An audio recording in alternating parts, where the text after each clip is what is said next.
Bom dia, eu vou falar um pouco sobre o contexto e a obra de Tchekhov.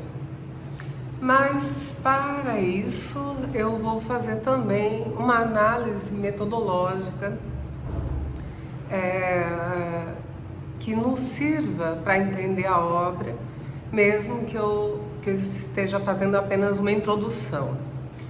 É importante a gente falar desse cronista, dramaturgo e por acaso médico também, né, que revolucionou de tal modo que ainda tem seguidores e é bastante estudado nas escolas de arte e continua tendo peças sendo montadas.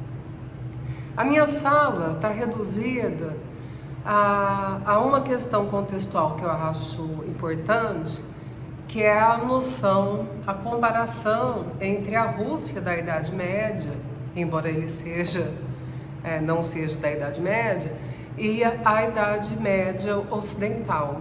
Isso tem gerado, essa comparação tem gerado muitos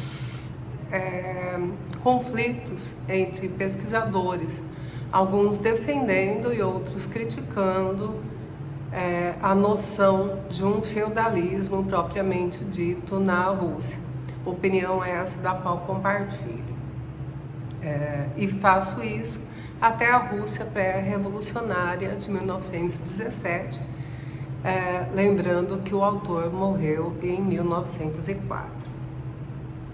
Aí eu falo muito pouco da biografia dele e saliento duas características que eu acho importantes, que é a narrativa do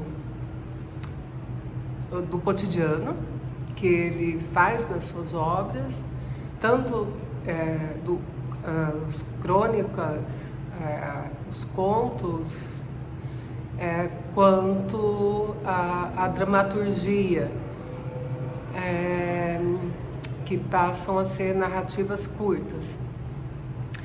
Então, esse uso que ele faz da vida cotidiana como matéria-prima para a sua criação artística. E também falo, muito brevemente, sobre o uso subversivo do humor, que também está presente nas suas obras. Falando da diferença, então, antes de falar da diferença, eu quero dizer que eu faço metodologicamente essa análise baseada em dois autores específicos. No livro Literatura e Sociedade, do Antônio Cândido,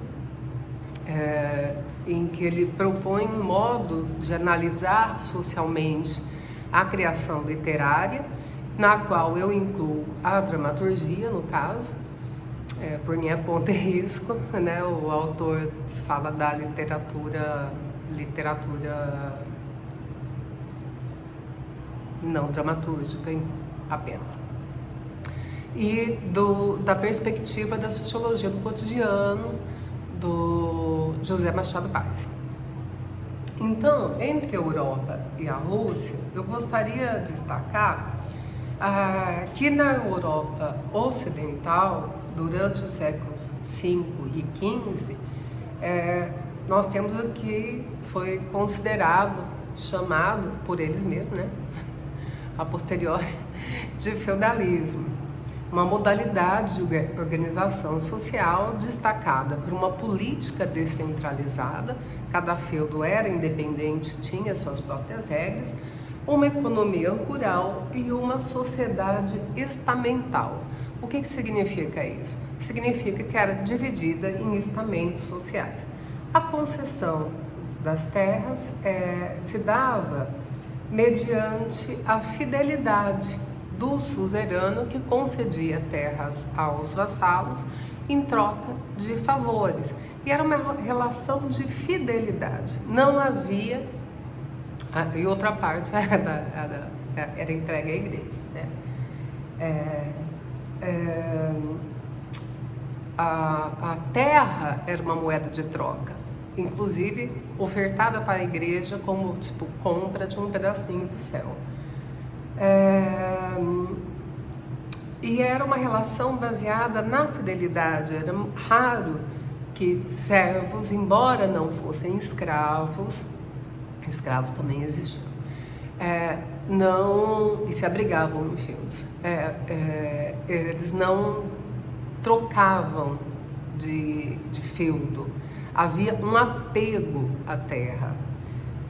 A crise do feudalismo ocorre então no Renascimento, com a volta da vida urbana, porque as cidades haviam sido abandonadas por causa das invasões romanas, né, que saqueavam as cidades, e as pessoas foram para o campo e desenvolveram essa forma de crise, forma de vida baseada na agricultura. Mas com o Renascimento e a volta da vida urbana após o abandono dos romanos, houve mudanças culturais, né? A cultura não estava mais baseada na igreja, embora os copistas tenham sido responsáveis pela boa parte da manutenção da cultura clássica, e o comércio também volta a se desenvolver, havendo então uma ascensão de uma nova classe de comerciantes, o que viria a ser depois conhecido como burguesia, né? Mas nesse momento há uma necessidade de maior produção para sustentar aquela população que estava trabalhando na produção agrária e que retorna à cidade. As cruzadas também causaram transformações, ativando um comércio que até então estava suspenso pelo impedimento de navegação no Mediterrâneo. E a igreja, que detinha o conhecimento científico, como eu acabei de falar, ela passa a ser questionada, né, pelo cientificismo. Aí nós temos um movimento chamado iluminista. Durante esse período, o Renascimento, chefes e reis ganham poderes absolutos e servos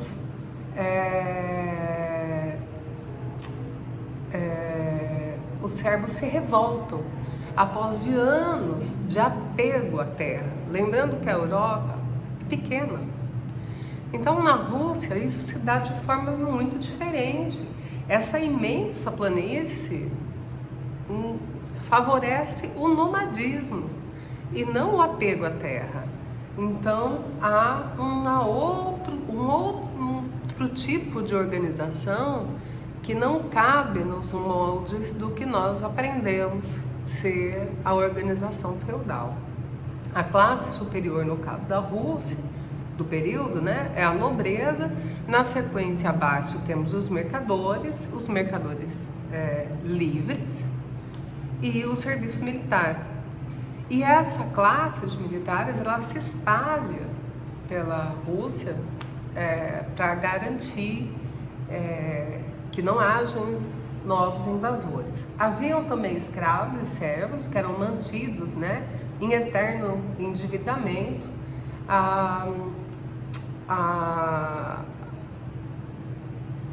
porque a nobreza também se mantinha através de taxas e impostos, né? O poder econômico, então, não vinha da posse da terra.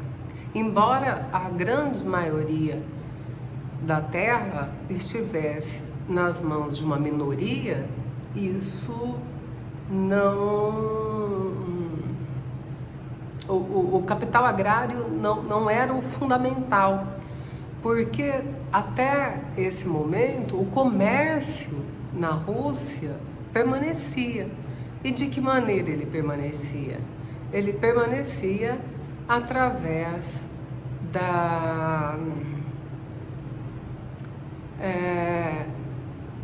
do Mar Báltico, que era o único canal, então, que ligava a Europa e a Ásia. Então, o comércio não foi extinto ou suspenso, como foi na Europa de então. Não era vantajoso haver escravos, porque, apesar de haver em algum momento, não era de grande interesse haver escravos, porque escravos não pagam impostos, né, na medida em que eram considerados coisas. Então, a melhor maneira de ganhar dinheiro para sustentar, inclusive, a força militar era a cobrança de impostos. Então, chegando aí, dando um salto histórico, eu sei que eu estou dando esse salto, é bem panorâmico essa reflexão que eu estou trazendo aqui. Chegando na Rússia do século XIX, Pedro o Grande faz uma política ligada ao capital comercial com os indígenas, mas os indígenas também não tinham capital para investir em indústrias. Até 1850, o comércio exterior duplicava e era preciso que a Rússia então se modernizasse. Aí o Estado passa a assumir um novo papel, já mais ocidentalizado, com a reforma de Alexandre II. Uma nova Rússia surge então dentro de 1861 e 1917. É esse o contexto que vive Tchekhov, nascido em 1860 e falecido em 1904. Né? Ele nasceu numa pequena cidade do sul da Rússia, passou a infância no meio patriarcal. O pai era dono de uma pequena mercearia, vinha de uma família numerosa, mas o pai se arruinou financeiramente e a família se mudou para Moscou. Tchekhov fica sozinho para terminar o que nós chamamos hoje de ensino médio, né, que era o liceu, e longe das vistas do poder familiar, vamos dizer assim, né, ele começa a fazer o que ele gosta, que é escrever desde muito cedo e se dedicar ao teatro e à infância, até mudar para Moscou com 19 anos para fazer medicina. Mas a essa altura ele já tinha muitos contos humorísticos e texto dramático. Ele passa a publicar em revistas, escrevendo de uma maneira quase brincando, de maneira ligeira, de um humor inteligente e rasteiro, né? Assim, rasteiro, que eu digo, não é barato, é um humor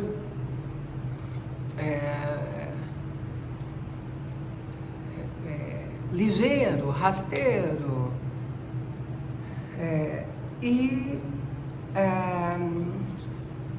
ele fica conhecido por sua transgressão em relação à tradição clássica, e eu vou destacar só dois aspectos da sua obra, que são justamente as narrativas curtas e o uso do humor. Para a compreensão da obra, eu vou usar, teoricamente, vou falar isso novamente de maneira muito breve, a proposta de Antônio Cândido no livro Literatura e Sociedade. Para ele, não é possível separar texto e contexto. Social é diferente de causa. O social é um elemento constituinte da obra. Então, seria diferente de autores que falam: tal obra espelha ou representa a sociedade da época. Não, ela não faz isso. Ela é o social. O social é constituinte da obra. Então, ele fala que a arte é social em dois sentidos. Ela depende do meio e ela também produz efeitos sobre eles. E qualquer obra é influenciada, influencia, mesmo uma obra considerada hermética, né? Sem um cunho social. Tem obras que parecem jingles, né?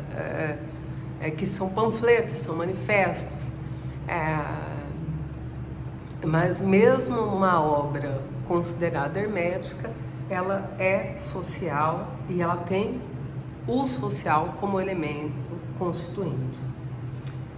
O artista, ele é orientado pelos padrões da sua época, né? Ele escolhe temas, ele age sobre seu meio, mas isso não significa que não hajam renovações, né?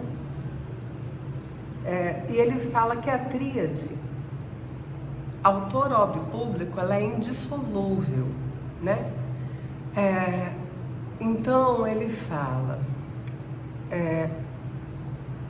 eu vou fazer a citação, né? O público dá sentido e realidade à obra. Sem ele, o autor não se realiza.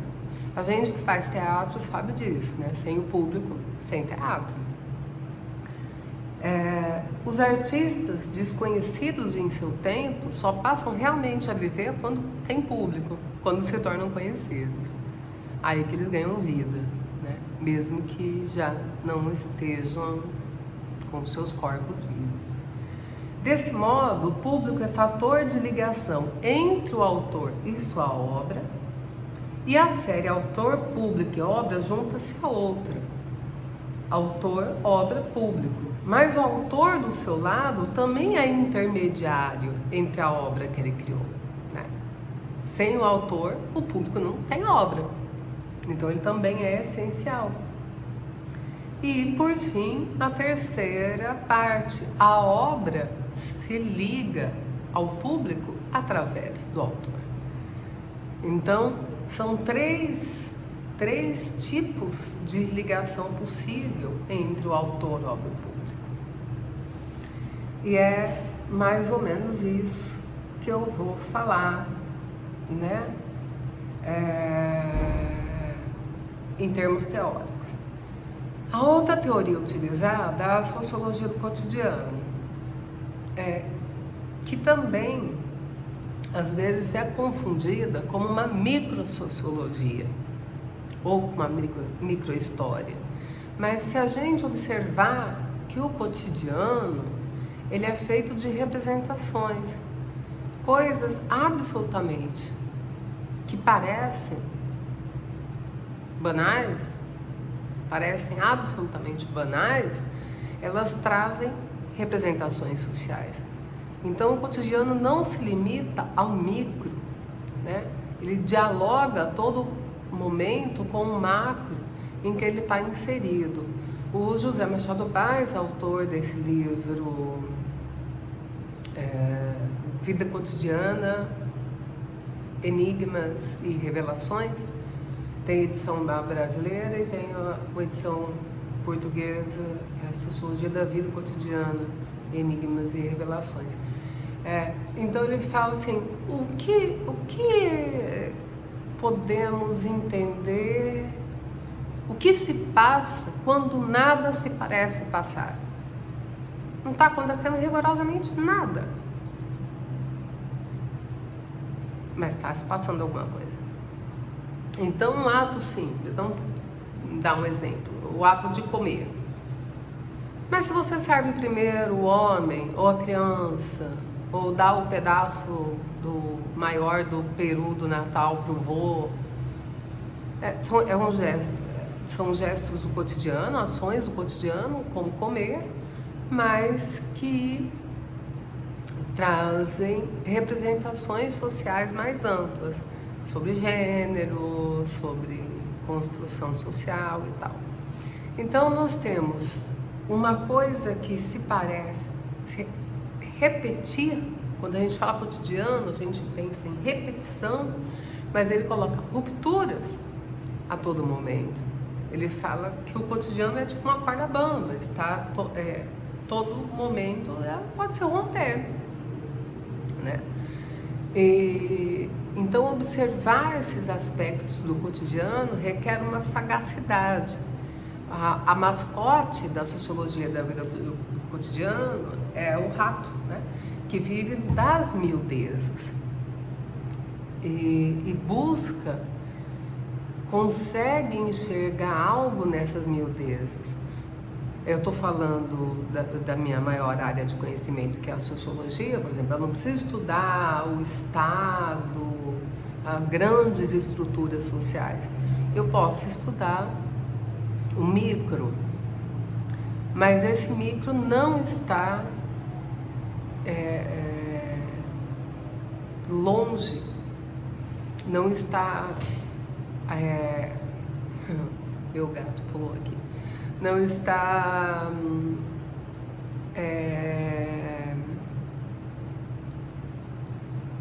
não contemplado pelas estruturas macrosociais.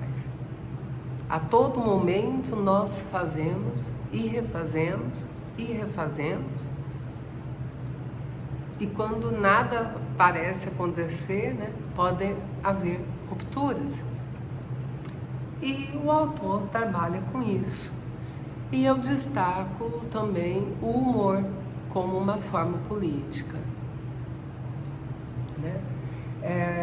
O Chekhov é reconhecido como mestre aí das narrativas curtas, né? Ele fala que ele exclui qualquer palavra na pesquisa que eu fiz, qualquer palavra que seja supérflua. Tem livros que você pega, são 30 páginas para descrever um portão. Ele retira tudo aquilo que é supérfluo para deixar a essência do contista cronista e do dramaturgo, de certa forma, contista, o crônico, né? Então ele renova a arte dramática, né? Deixa uma herança e ressalta a importância da brevidade, né? O humor é muito sutil, né? E é muito também voltado em relação à crítica formal das obras até então consideradas clássicas. Trata-se então de uma obra que pode ser vista como vulgar, no sentido de senso comum mesmo, né? São temas considerados banais e engraçados. Ele ridiculariza, por exemplo, as transformações que estão ocorrendo nesse momento. É um momento de expansão capitalista, né? Um movimento pré-revolucionário, e ele debocha, inclusive, dos movimentos revolucionários, né? Ele não faz parte disso, pelo menos na pesquisa que eu fiz. Não obstante, ele faz críticas ao modo de vida que ocidentalizado que está se popularizando na Rússia. Pelo menos foi isso que eu entendi, né? E isso eu acho muito importante. Ele mergulha na miudeza para extrair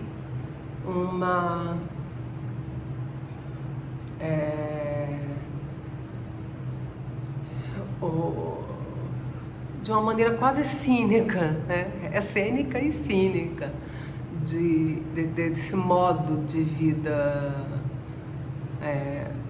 urbano, citadino, de uma sociedade que está a vir a ser uma sociedade de consumo, né? Mas o que é interrompida pela Revolução Russa. O José Machado Paz, como eu havia falado, ele é um escritor que separa a objetividade da subjetividade, que é uma questão dura para a sociologia. E então ele separa não uma coisa da outra, na verdade ele junta. ele se abstém da discussão se somos objetivos ou subjetivos para uma ideia de trajetividade. Então interessa a construção da pesquisa, da forma como a pesquisa foi construída.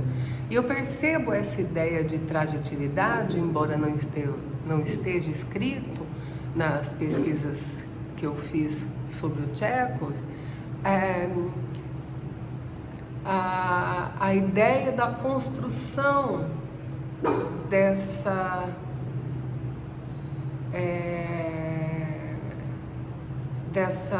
banalidade que traz esse humor cínico da vida do homem comum. Muito complicado a gente definir o que é comum, o que é normal, o que é a norma, né? Mas é isso que ele ridiculariza. Uma das, acho que a sua primeira obra não teve grande sucesso, que foi a Gaivota. Depois ela foi interpretada pelo Stanislavski, e aí ele consegue sucesso através dessa obra, que teve inúmeras versões. Eu inclusive vi um documentário sobre a construção, o processo de construção da Gaivota, com a Fernanda Montenegro, a Fernanda Torres, o Abu Janra, enfim, como eles estavam construindo a Gaivota e discutindo sobre o Chekhov, né? Então, como se deu o trajeto de montagem da obra dramatúrgica, também é importante para gente entender. Alguns especialistas aí falam que a visão artística dele poderia ser chamada de o inimitável mundo tchecoviano, né? Mas, de fato, o que ele discute, ele é um poeta do cotidiano e de personagens comuns. Eu acho interessante que ele não faz pregações políticas, não sugere solução para os problemas, e também suas obras terminam muitas vezes com reticências, sem saber, sem ter o desfecho, sem ter aquele encadeamento dramático de causa, efeito, começo, meio e fim, né? Ou um encerramento bombástico. Não, ele deixa no ar, deixa no inacabado, como é a vida de cada um de nós, né? O leitor que vai ter a sua conclusão aí.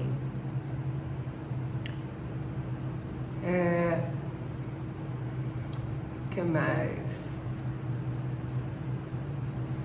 Enfim, eu acho que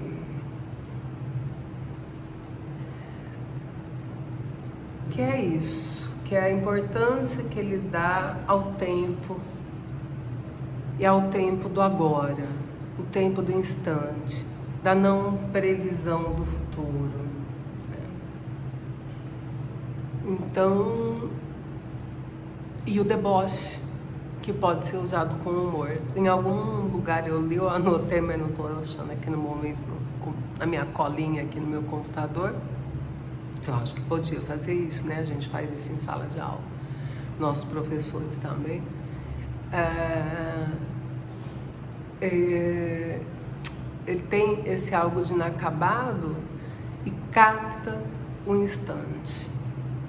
essa captura do instante é que é tudo que existe, né? É um instante eterno, é o agora, e em algum momento eu li que ele faz críticas aos pregadores, né? Se a gente lembrar que ele morreu em 1904 e a Revolução Russa foi em 1917, os movimentos que brigavam muito entre si estavam se organizando, né?